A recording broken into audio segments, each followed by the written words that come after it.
Mbote na binonyo surtout partout, boali kozwa biso na nzela ya Kin News Live Télévision. On est ensemble pour parler toujours la situation du gouverneur militaire Peter Sirimwani Kumba qui vient de nous quitter. Boali kolanda ba déclaration et keye zongi to yeli bino pona olakisa bino video oyo e bandi kotalisa liwa ya Peter Sirimwani. Nani abomi Peter Sirimwani? Batwebele bali koloba, batwebele bali kotalisa ba image, mais to ali koyela bino élément moko ali kolakisa banani babomi Peter Sirimwani et toute la vérité sur la mort du gouverneur militaire s'est retrouvée dans nzela ya Kin News Live Télévision parce que awa na la kakabino que tokope sabino actualité en continue sur votre chaîne Nyonso Ali Kotala, l'espace à sécurité à l'est de la République démocratique du Congo. Qu'est-ce qui wakati ya Goma hapana kuogopa kabisa. Liwali wa jimbo la Kivu ya Kaskazini kwa sasa amejielekeza kwenye shamba la mapambano. Hapa tunapatikana kwenye takriban nusu ya kilomita na Sake. Kweli kweli hapa kabisa Sake muda mfupi itakuwa imegombolewa. Msiseme mingi ya kwamba liwali iko wapi. Yeye mwenyewe mnamtazama kwenye champ de bataille. Liwali wa jimbo la Kivu ya Kaskazini yeye mwenyewe kabisa kwenye champ de bataille, kwenye ligne de front. Les gouverneurs militaires du Nord Kivu. Sikia mambo sasa. Aïe aïe aïe. Qu'est-ce qui est en train de se passer au niveau de Sake, Minova, Nzulo, Mubambiro, où la guerre est en train de prendre une autre dimension. Baranfort rebelle Kouta na Burundi, Uti Koko Manasid Kivu, frontière du côté de Ruzizi bloquée par le civil qui réclame la mort de Peter Sirimwani. Toutes les images s'est retrouvées ici et la vidéo, il y a décès, il y a gouverneur militaire. Je vous promets de vous balancer cela pour que les Congolais qu'est-ce qui est en train de se préparer. Un blindé de la MONUSCO a battu des casques bleus tués par le Rwanda à Kasengezi. Bitu Keita, ce n'est pas un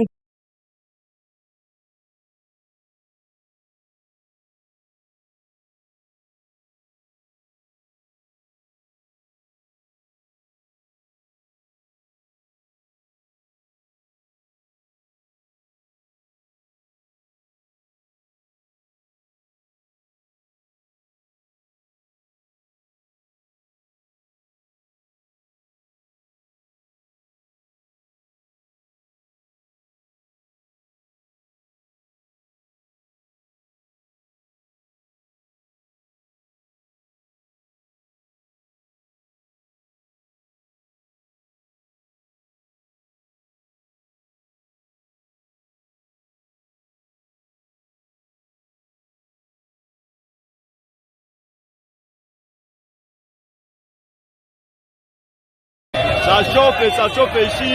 Nous sommes à la frontière de Ruzizi.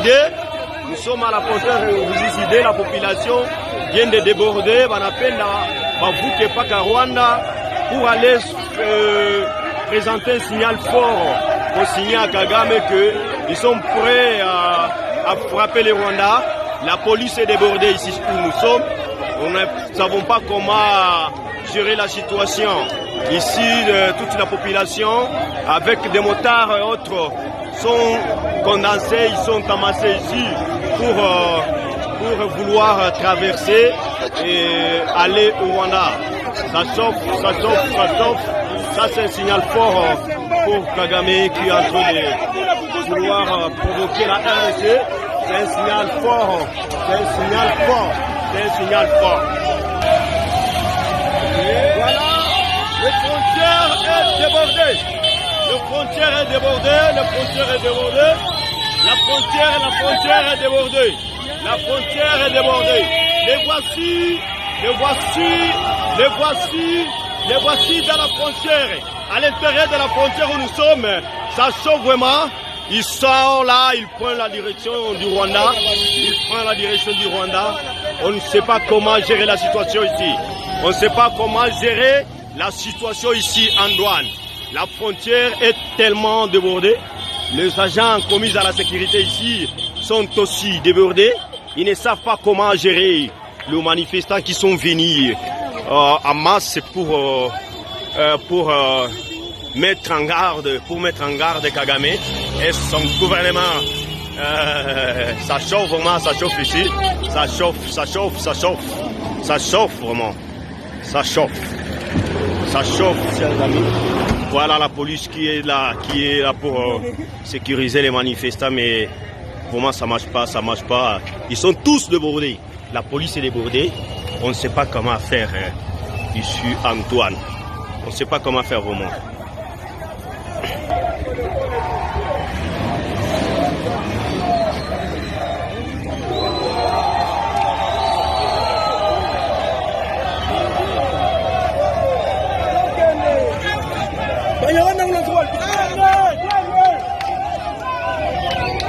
Un signal fort pour Kagame.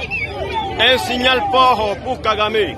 La population de Bukavu sont tous dans la rue. Voici, nous sommes ici déjà, tout Kokukilalo, il y a Rosizide.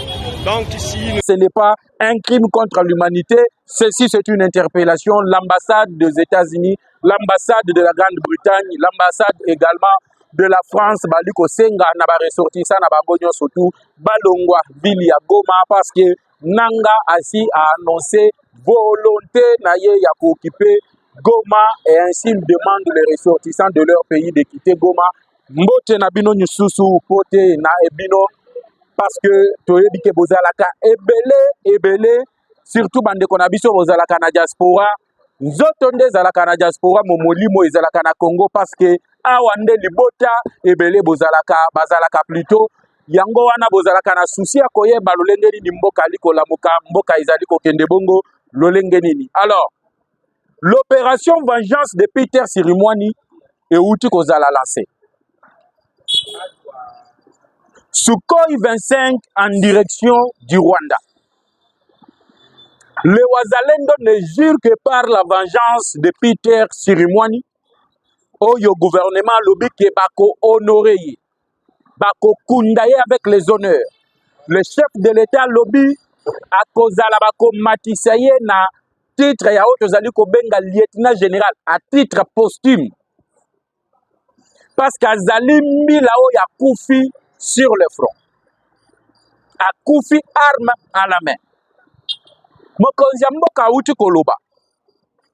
Les instructions ont été données. Madame la Première ministre est appelée à se rendre à Goma. Le chef d'état-major général de l'armée congolaise est appelé à se rendre à Goma. Le ministre de la Défense, le VPM, Guy Kabongo Madiambita, est appelé à se rendre à Goma. Une équipe sera dirigée. Même le président de l'Assemblée nationale, Kamere Lwakanyingi Diking, appelé à se rendre à Goma. Pourquoi Baliko se rendre à Goma? C'est pour faire la lumière. Na Oyo et Komeli Peter Sirimwani. Alors, j'aimerais ici, pour commencer, Kotali Sabino Nanou, qu'est-ce qui a commencé? Qu'est-ce qui a amené Peter Sirimwani Naliwa? Vous que jeudi banda 3 heures, il y a eu des vidéos qui ont été diffusées dans les réseaux sociaux faisant état que Sake et Kwei na maboko Munguna ya M23. Tata Mokonzi Ekolo Félix Antoine Tshisekedi Tshilombo azalaka na ye na Davos na Suisse où il était parti représenter la République démocratique du Congo dans ce forum économique. Oyo ba représentant ba grand décideur ya monde basangana kikuna. Une fois qu'il a appris que Sake et Kwei na maboko Munguna, Mokonzi mboka benga ki représentant na ye dans la province. Oyo azali le gouverneur militaire parce que gouverneur militaire azali représentant ya Mokonzi mboka. Ndaye bisi ya ko se rendre sur le terrain. Ya ko se rendre sur le champ de bataille. Peter Sirimwani a été contraint de se rendre sur le champ de bataille. Arrivé à Sirimwani sur le champ de bataille, botali ke bagarde du corps tu ya Sirimwani bazalaki na gilet pare-balle babandaki ko se protéger mais Sirimwani ye moko azalaki na gilet sur balle te. Et vous allez comprendre wana to okende malembe na malaka na bino ko décrypter la situation sécuritaire. Bokotala ete bato ya liboso ba annoncer liwa ya Peter Sirimwani bali ba Rwandais.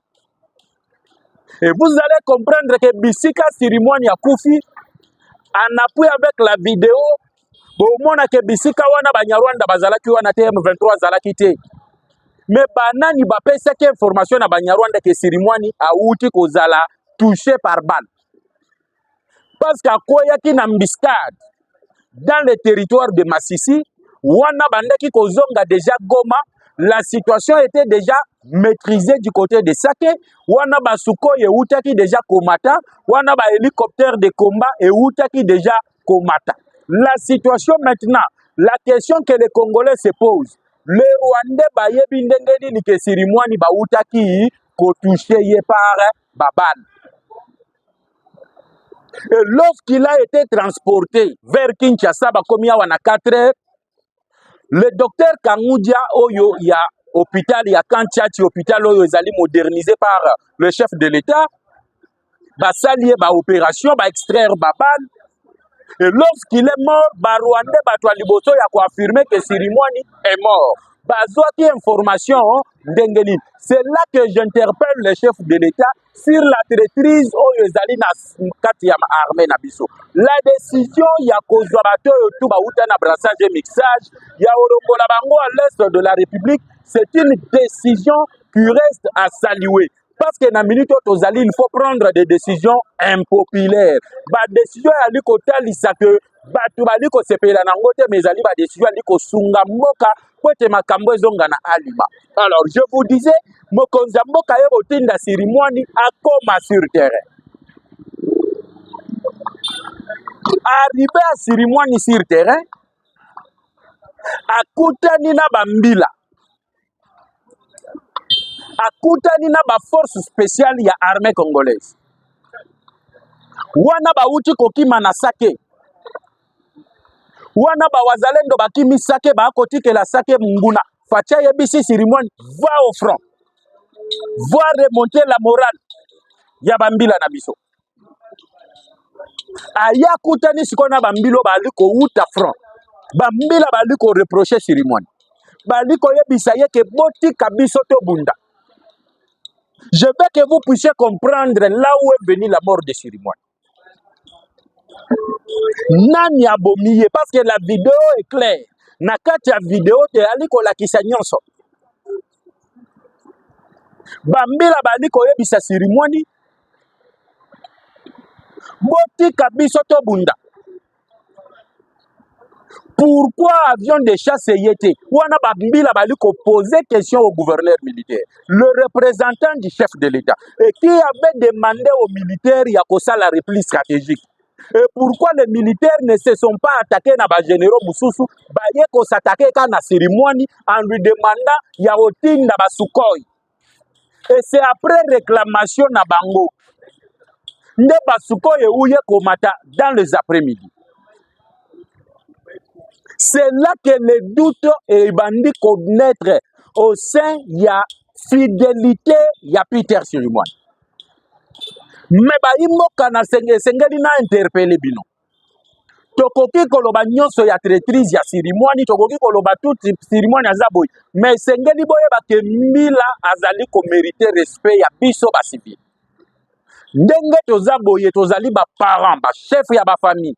Mututu abimaka na mutu na ya lobi que na ke koluka pona ya kolesa libota nanga. Mais ce n'est pas pareil avec un militaire. Militaire tango aliko bima ayebi kaza na 3 possibilités. Possibilité ya liboso eza ake abundi azongi mobima. Possibilité ya mibale akei abundi azongi blessé. Possibilité ya misato eza ke ake abundi azongi ebembe. Et c'est ce qui est arrivé à Peter Sirimwani, ayebaki yango déjà na mutu na ye. Ke ndenge na bimi boye, soit na ozonga mobimba, soit na kozonga blessé, soit na kozonga yebembe. Et ce qui est arrivé à cérémonie, c'est ce qui est en train de prouver que tous les civils doivent avoir du respect à Peter Cérémonie. On doit de l'honneur à Peter Cérémonie. Peu m'importe où bato baza koloba lelo que non Cérémonie azalaki traître, mais tant qu'il a exécuté ba ordre yeuté pa ya tata mokonzi ya école, il a exécuté l'ordre qui lui a été donné, nous lui devons du respect. Parce que Akoufi, arme à la main, et les honneurs lui seront déférés par le président de la République. Voilà le contexte, la vidéo qui montre comment les militaires n'étaient pas contents, n'a pas commandement, n'a pas injonction, oyo eutaki kopesa mela bango. Yango omoni Peter Cérémonie bisika teyi koko isama na miskade, Banyarwanda bazalaki wana te. Vous devez savoir la vérité. Bamususu balobi no ba wazalendo bato babomiye, bamususu balobi c'est la garde républicaine, bamususu balobi non, eza ba militaire ya ba kasayende babomi Peter Cérémonie. Méfiez-vous de toutes ces informations. On est en train de chercher yakosala otozali kobenga division au sein de l'armée. Bamlobake ba militaire ba kasayen ba telebeli ba militaire ya est, ba militaire ya nord Kivu ba telebeli ba militaire ya Kasai ya Katanga, ainsi de suite. Ezali plan ya Munguna pour diviser l'armée. Parce que Bamindele balobaka diviser pour mieux régner. Botia mato inabino na balokuta wanate.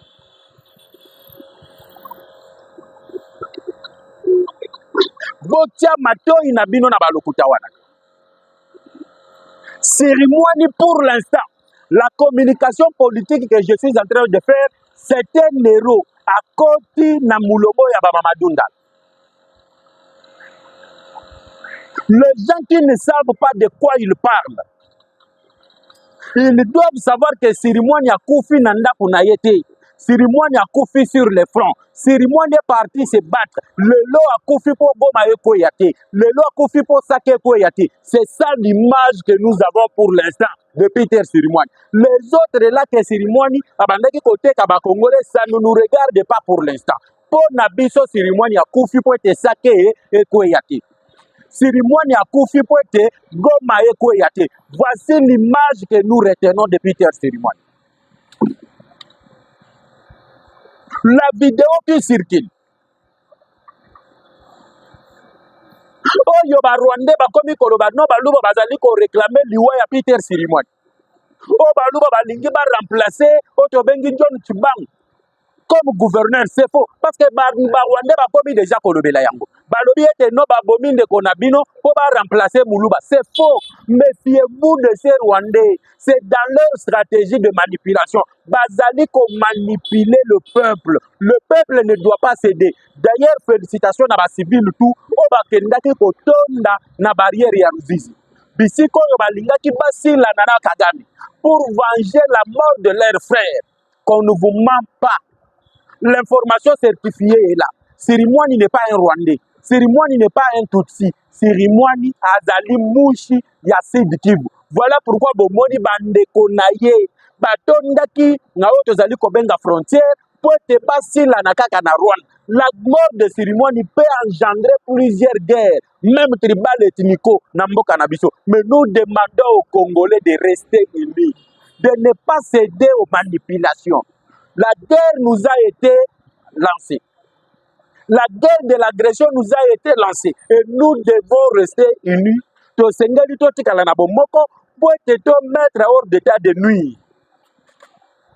Munguna o yaliko ya na discours de haine, discours de division. Et tous ces ambassadeurs doivent mettre bango pe en garde. Parce que bango ne bazali ko envenimer la situation. Le loba communiqué zali ko sale mayebele pour na koloba ete nangale azali ko ya kozwa Goma. Banani bali ko sala ba communication wana, ce sont les ambassadeurs. Ya ba pays oyo biso to ali ko benga ke baza ba partenaire na biso. Méfiez-vous de tout ceci. Voilà un peu le contexte, la vraie version de la mort de Peter Cérémonie. Il n'a pas été abattu au front, comme on est en train de vous le dire, mais Cérémonie est tombé dans l'embuscade alors qu'il venait de faire la mission qui lui a été donnée par le président de la République. Voilà les 15 minutes qu'on vous explique. Je vous laisse maintenant suivre la tension oyo ezali du côté de Sud Kivu, l'arrivée en renfort ya ba militaire ya ba Burundais oyo balobi tokosila na Banyarwanda bayepe ebele, et ça craint pour la sécurité au niveau de la sous-région. Et après la vidéo, vous allez voir comment est-ce que nos frères du Sud Kivu bakitaki na oyo tozali kobenga frontière pour aller venger la mort de Peter Sirimwani. Ça a été un plaisir. 15 minutes, ça suffit pour vous informer et vous donner la vraie version sur la mort du général Peter Sirimwani. On se retrouve tout à l'heure pour un nouveau numéro de décryptage de l'actualité politique. Ciao.